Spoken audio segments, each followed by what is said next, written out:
What's happening, my good people? I know I said 8 o'clock, and I apologize for that because I am using this new. uh,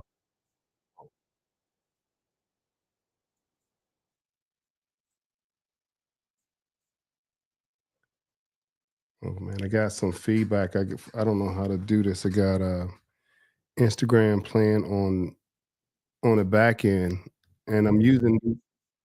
Yeah,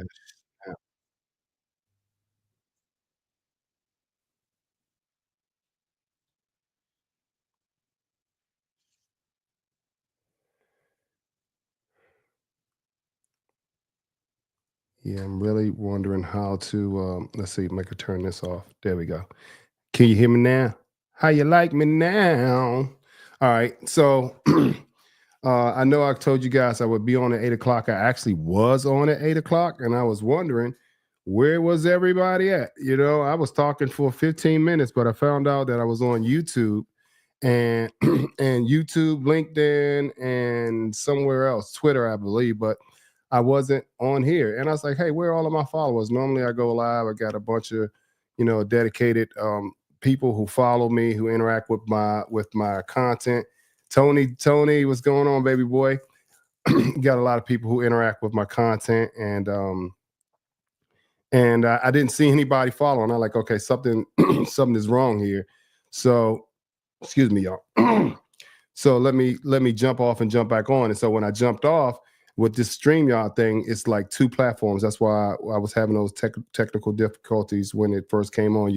I don't know if you could hear it, but this is streaming on Instagram, Twitter and YouTube at the same time. So I was getting that feedback from the Instagram, and so again, it's just a new not new technology. It's been around for a while, but for me, I just started using StreamYard. Normally, we just usually jump on the on Instagram and we go for it. But as my platform is growing, I'm trying to be available to other people who don't just use strictly Instagram. So I want to get Tony. I want to catch up with you too, man. And would love to have you on just for catching up sake to see how you're doing with your business. Tony is down in Atlanta, Georgia, GYC Protection. A great businessman, good character, great skill. He came to one of my executive protection classes back in 2021. I try to be a mentor to him, and ultimately, Tony is a friend. So it's good to see him on this live. And hopefully, we can get him on later on. He can talk about his business and what he's been up to. But Dan, if you are on, so Dan from DAD, Danny from DAD Security. Danny is out in Los Angeles now. Danny's company works with a lot of high-level VIPs. I'm certain he can't tell you exactly who he worked for, but I think he could tell you a little bit about what he does. And so tonight, I wanted to talk about those wildfires because he's there. And if any of you guys have been watching the news, this is epic for LA. Now, normally the fires stay up in the hills, but they have come down and they have actually burned up property on Sunset Strip, and this is again, this is unprecedented. Now, and then I say that for multiple reasons. It never burned up the cities, but normally burn up the suburbs. Now we're in the city, and firefighters are having a hard time putting those fires out and controlling them. And I think the military is out there now, so they're getting the support they need. But you have to feel for the residents out there, right? Not just only the rich people and the celebrities and the corporate executives, but the regular, average, everyday Joe who goes to work, who owns a home there, who lives in the community. What's going on with their houses, and not only does it, their fear of losing life and property, they also have where do they go? Where do they pick up from here?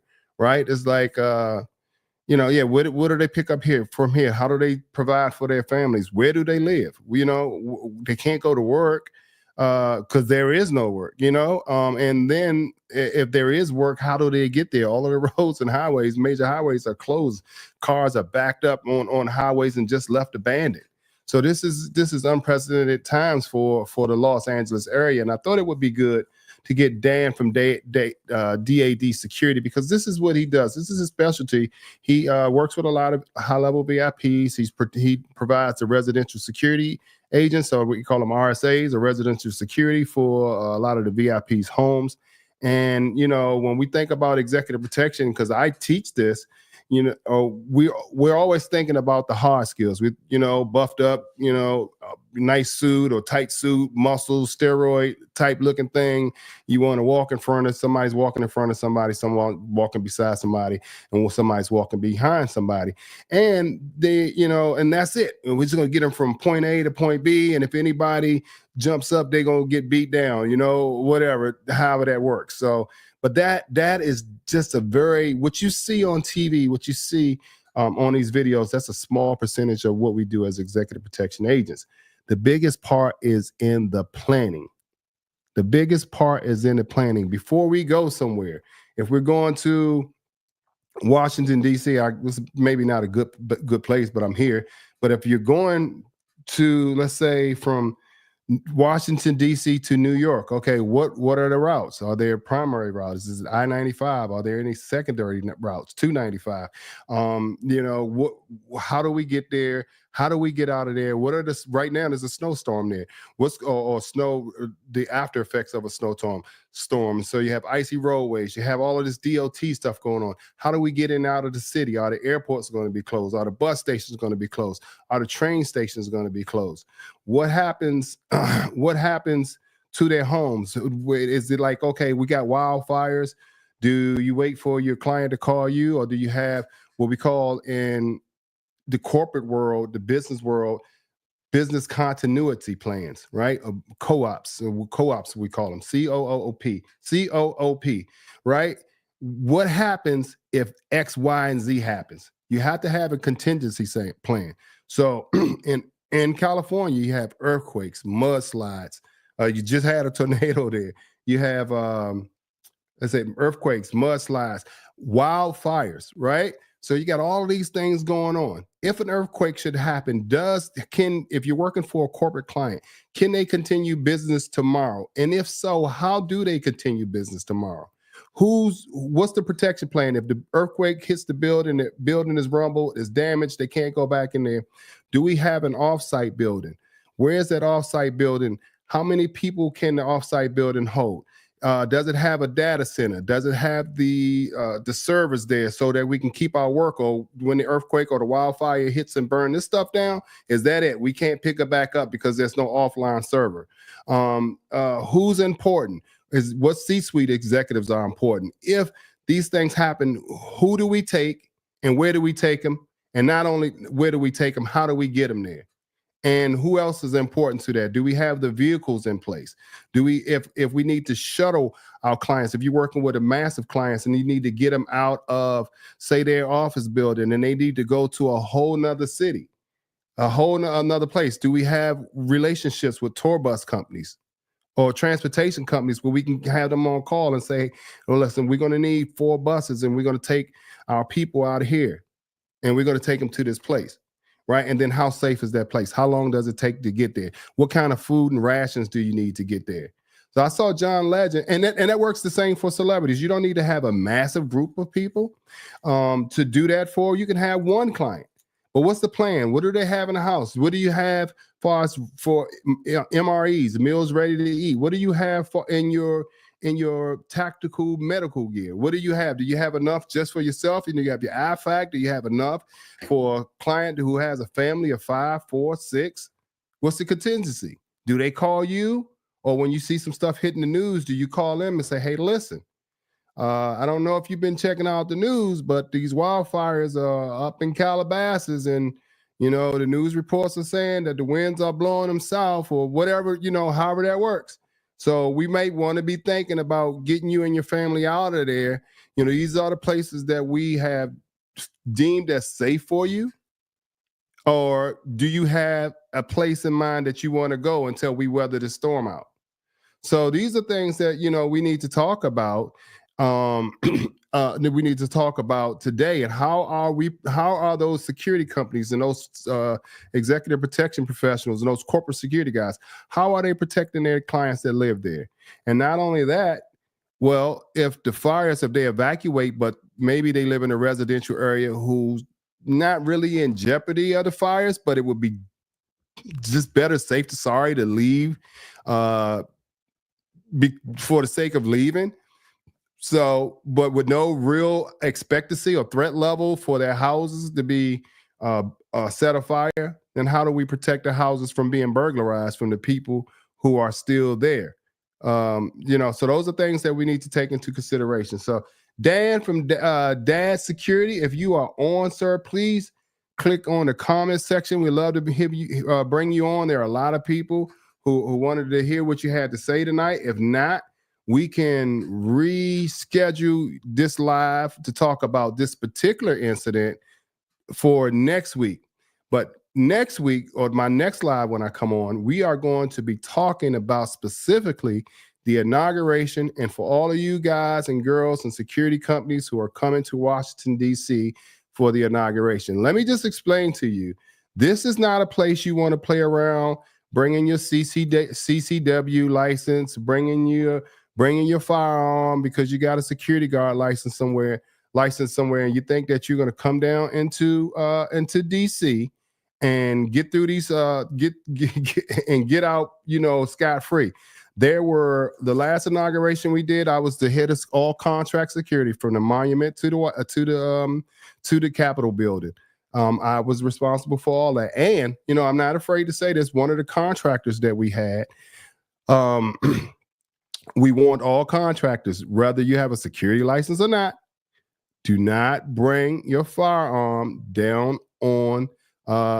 here to the Washington Mall. Is where our staging area was and all the essential stuff was. So don't bring that. So what did we have happen? Exactly what you wouldn't think would happen. Dan, you're on. Okay, Dan, I'm gonna send you the link. Give me a second. Exactly what you thought would happen happened. This guy brought his he brought his firearm. Not only did he do that, you can look it up. He brought his firearm, and I think on his truck, on the back of his truck, he had all of these gun stickers. So when he came through to the Secret Service checkpoint, they saw the stickers, and so naturally they asked, do you have any weapons in the car?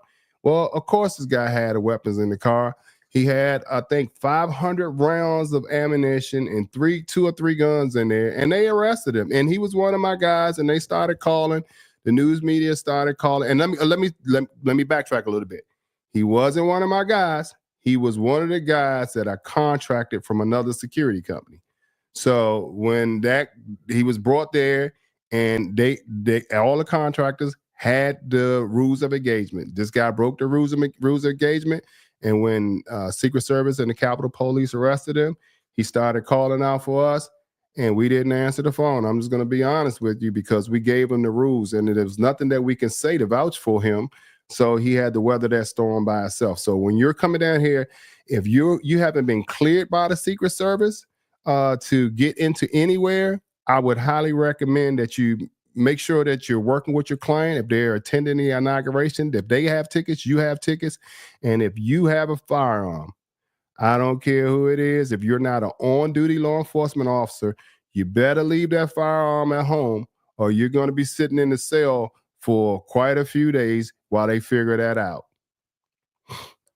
So Dan, I saw you. I'm going to send you the link right now in the comments, and let's get to it. So I hope everybody, in the interim, I hope everybody is doing well, that you had a happy new year. Some of you guys, I will be seeing you in the next week. We have security contracts coming up right now for the inauguration. Dan, let me know if you got that link. I sent it, and then the screen locked up. Instagram, y'all still with me? Can you still flow with me? You still see me?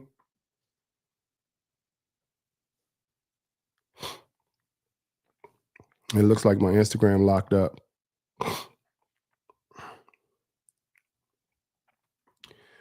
All right. We're here. I'm just trying to get my man that you don't see the link. Okay, yeah, the whole screen locked up, Dan, and I don't want to jump off this live and have to jump back on again, but that may have to be what happens.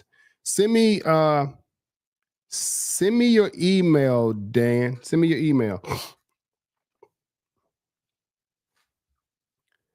I got Can the God. Yes, that's my girl, Can the God. Superstar right there. Tony, Big Tony, Bungie. They're all my people checking in. Call to protect. I got it. Yeah. Here we go. Hedge protection. My man Akeem. All right. I like to see it. Something's going on with my screen. It's locked up. If I jump off, I don't want to, but I think that's the only way that I can continue this live. So if I jump off to kind of refresh the screen on Instagram, because you're the only guys who I can see you on there.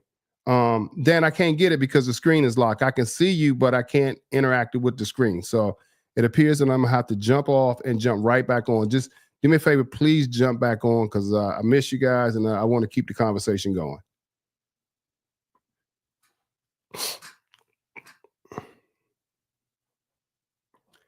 Okay, stream y'all hold tight real quick here on StreamYard. You guys from YouTube, Twitter. Thanks, Abu. Thanks, guys, for jumping on. Oh, Tony is on YouTube. Oh, what's up, Tony? I didn't know Tony was on YouTube. Thanks, guys, for the compliments, Abu, Rooster, and looks like Hotshot RSF. Security contracts, will you be hiring? Now, so I'm glad you asked that question. So when it comes to security contracts, I only working with high-end clients. I primarily work with Fortune. I say 500, but it's really Fortune 100 down to Fortune 1 companies. So anywhere in between, and primarily most of my customers are between Fortune 50 and Fortune 1. So those are the people that I work with. They are very high demanding people. I don't hire people just because they were a Navy SEAL, a Marine, Army Special Forces, a PFC, gunnery sergeant, master sergeant. I don't none of that. Because everything requires training. So if you haven't been specifically trained in executive protection, I probably won't even touch you with a 10-foot pole. And then when a lot of guys are taking executive protection training, but where they're going to get their training also impacts their ability to be able to get a job. So if you have certifications, then I would say follow me on LinkedIn. Share your certifications with me. Share your email with me. Let me take a look at them, and then we'll talk about if we can consider you for hiring. The other part is if you haven't been in any type of training, I have the world's fastest growing executive protection school, and it's on my website. I can type it right here in the comments. And the people are still on Instagram waiting for me to come back, guys. So I'm gonna have to jump off over here on YouTube, and we'll come right back. But there's my website, and just go to the security training thing. Click on, man. We have training classes, and if this year doesn't, hopefully this year doesn't get too busy, but tentatively, we right now the solid one is in Washington D.C. The next one is going to be in New York, and then Las Vegas. And then the final class for the year will be in Miami. But we get really busy. So I'm thinking that we may only be able to get 2 of the 3 classes done this year. So when you see these classes, jump on them. And we love to see you in there and train you up to get you ready to work in this profession. All right. So guys on YouTube, again, thank you for the new followers, the people. I hope y'all been watching my content. I hope it makes you think. I hope it makes you laugh. And, there's some really sad stuff that can make you cry, too. So I try not to post that content. YouTube won't let me post it. But this job is not easy. To jump in front of a bullet, to be willing to jump into front of a bullet for another person, I just typed it, Hotshot. Let me know if you got it. Okay. And to be willing to jump in front of a bullet for someone takes a special type of person, and everybody's not built to do that. So I like to talk about this serious, and then also as I go down the road to talk about the impact that being in the executive protection business can have. It has a lot of highs, but it also has. What's up, Corey, my man? I'm gonna bring Corey on too. Hey, what's up, Daryl? God, I got all my good guys on here, man. I love these guys, man. Hey guys, so I got a lot of people on YouTube, I mean on Instagram trying to jump back in. So I'm gonna have to jump off of this particular live and come right back on to get these other guys in. And Corey, Daryl, I love to have you guys on. These guys, for you guys on YouTube, I don't know if Corey J and Daryl Jones, if they have their own YouTube channel. But if they do, guys, if you guys have your own YouTube channel, please post it on here. These are two of some of the best protection agents I know. Daryl is working with TV with TV shows right now. He's been traveling all over the world. If you follow him on TikTok or all of that stuff, you'll see, what he does. And Corey is a legend in his own right. And I met Corey doing this job. I've been doing this job 30 years ago, and Corey's getting old. He was a baby. I think he was like 17 or 18. He was working for Lil Wayne and Baby back then, and he was one of the sharpest guys that was working that whole night. And I remembered him not just only by his face, but the way that he carried himself during that time at 17 years old. So I love that guy and hope that I can bring him on tonight. So guys, that's here on YouTube. Thank you for following. I'm going to jump back off so we don't lose all the Instagram followers. And this link, you'll see it pop back up on again in less than 5 minutes or so. Just do me a favor, please jump back on. Thanks, guys. I don't have one. I got to get on. Now I'll send you the link, Corey. I'll send you the link. Okay, I'll see you guys in a second.